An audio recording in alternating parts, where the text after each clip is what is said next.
드리십니다. 네, 오늘은 이렇게 우리 어 대표도 어디 가고 그래서 또 영화가 굉장히 길었습니다. 거의 3시간 반. 거의 4시간에 가까운 이 대작을 우리 정준호 대표께서 구해 주셔서 정말 아주 잘 봤습니다. 저도 올리버 스톤 다른 영화는 봤는데 닉슨은 제대로 보질 못했거든요.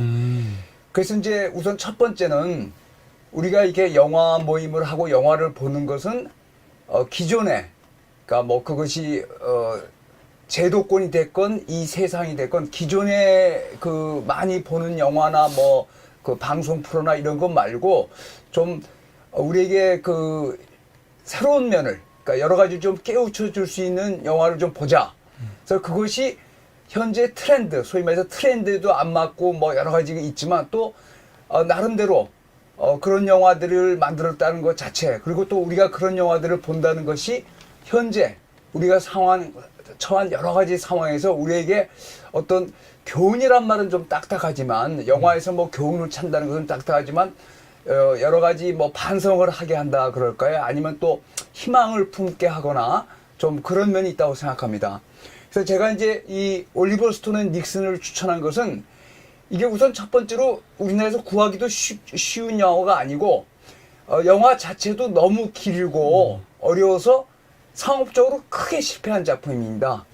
근데 이제 제가 그 미국 영화계가 미국이나 헐리우드 영화계가 굉장히 문제점이 많고 여러 가지 문제점이 많지만 그래도 부러운 것이 우리가 지난번에 그 워렌 비티의 레즈라는 영화를 봤는데 그게 이제 레즈라는 영화가 빨갱이라는 뜻이거든요. 근데 미국 사람들이 보통 그 빨갱이 레즈 콤플렉스 그 빨갱이에 대한 콤플렉스가 굉장히 심해서 2차 세계대전이 나고 상당 기간 동안에도 히틀러를 지지하는 그 성향이 굉장히 미국에서 강했어요. 왜? 히틀러가 스탈린의 소련을 막아준다 이렇게 생각했기 때문에.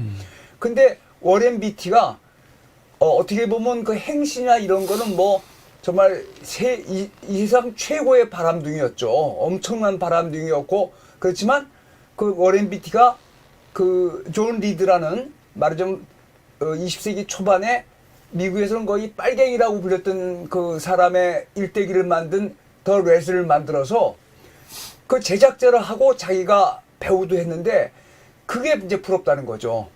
그 워렌 비티가 그 전에 영화 배우나 감독을 해서 돈을 엄청 벌었는데 그걸 뭘 했냐?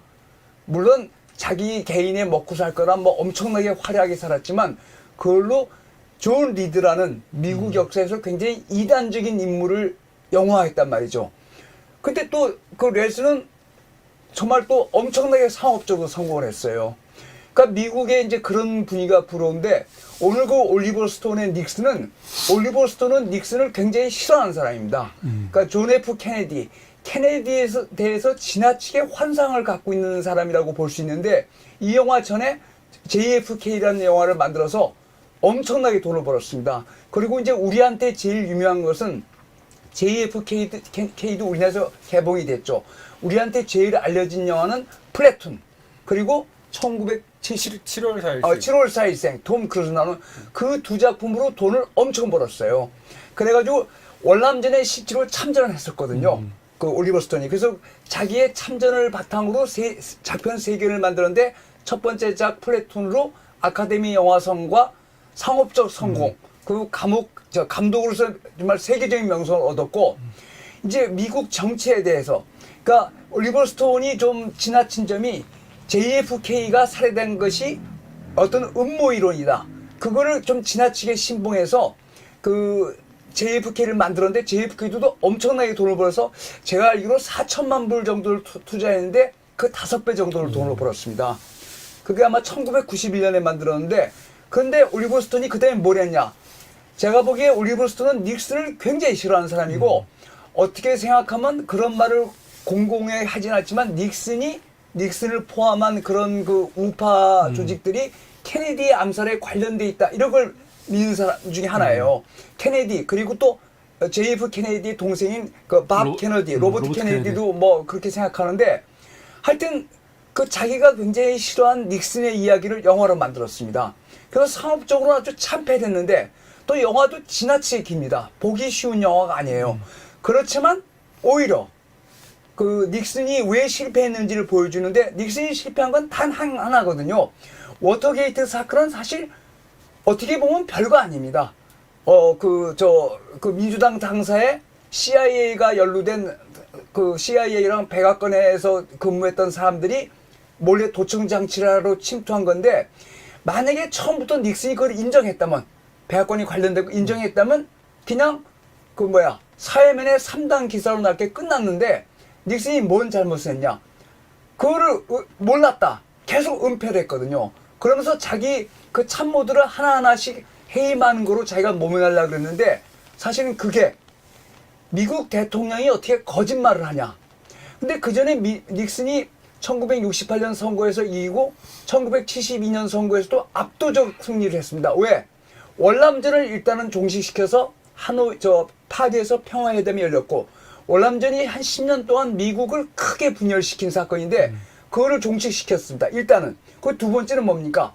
헨리 키신저를 보내서 모택동을 만나서 닉슨이 직접 베이징으로 날아가지고 모택동하고 정상회담을 했어요.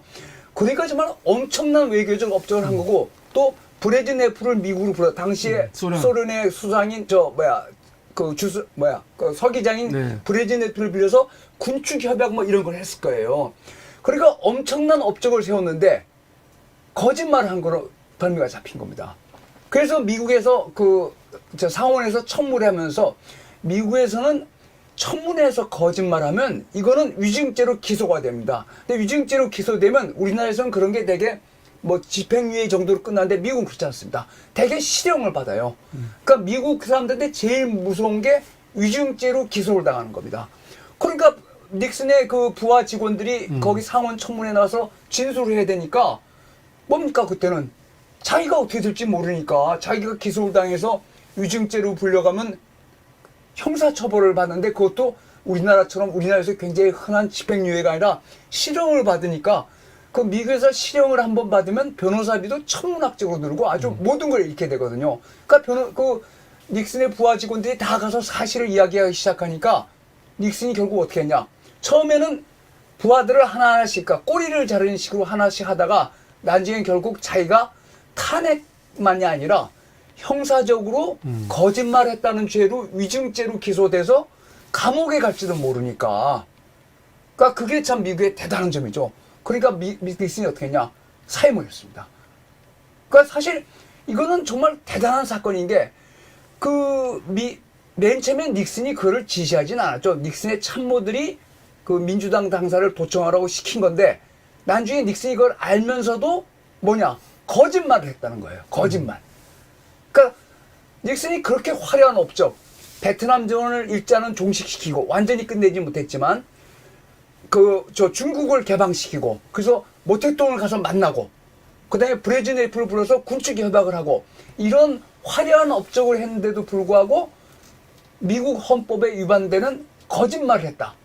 그래서 그걸로 사임을 한 겁니다. 그러니까 이거는 사실 민주주의 발전사에 굉장히 중요한 사건인데 오늘은 이제 올리버 스톤의 닉슨이 지나치게 올리버 스톤의 관점, 닉슨이 케네디에서 열등감. 왜냐면 닉슨은 미국에서도 이제 그런 게 있죠. 우리나라도 명문대, 이런데 콤플렉스가 있듯이 미국도 그게 굉장히 강합니다. 소위 아이비 리그를 나온 사람하고 나오지 못하는 사람. 케네디는 자기 아버지가 엄청나게 돈을 벌었죠. 왜냐면 그게 밀주 사업에 관계돼서 엄청난 부자였고 하버드를 나왔고 잘생겼고 엄청난 바람둥이였죠. 근데 하여튼 사람들한테는 엄청나게 인기가 있었습니다.